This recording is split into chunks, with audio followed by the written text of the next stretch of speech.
ঠিক আছে ঠিক আছে, একেবারে সিনেমা হলের সামনে গিয়ে দাঁড়াবি, আমি আসছি। আর শোন, আমাদের সিটটা। হ্যাঁ হ্যাঁ, প্রাইভেট সিট লাগবে তো, ও নিয়ে তুই টেনশন করিস না, হয়ে যাবে। চলো ডার্লিং।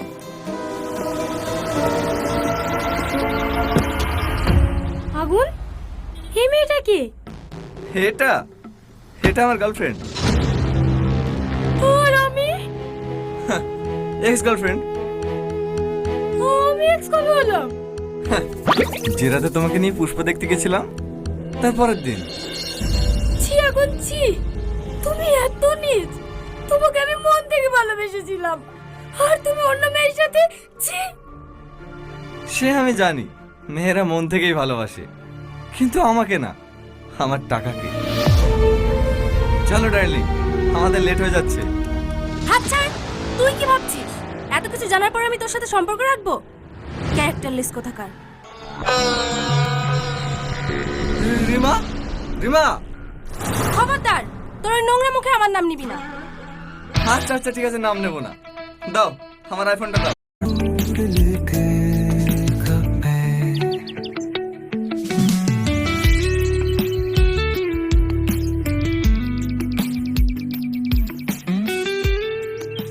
আজকে যথেষ্ট শিক্ষা হয়েছে, আর কোনোদিন তোর পিছনে লাগবে না।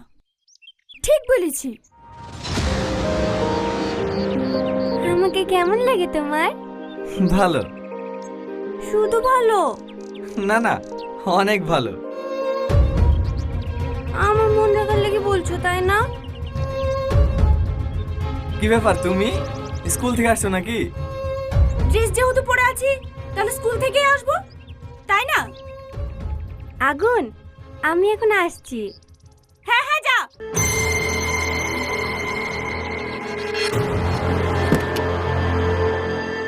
কি হলো, তুমি কোথায় যাচ্ছো? বাড়ি।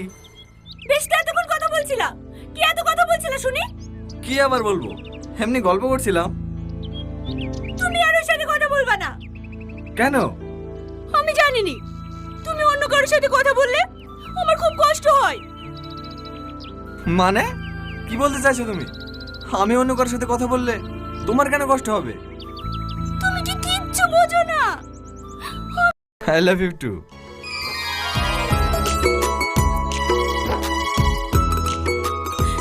সত্যি? হ্যাঁ সত্যি। আমি শুধু তোমাকে স্বপ্নই দেখে গেছি, আমি কখনো ভাবিনি যে আমি তোমাকে এত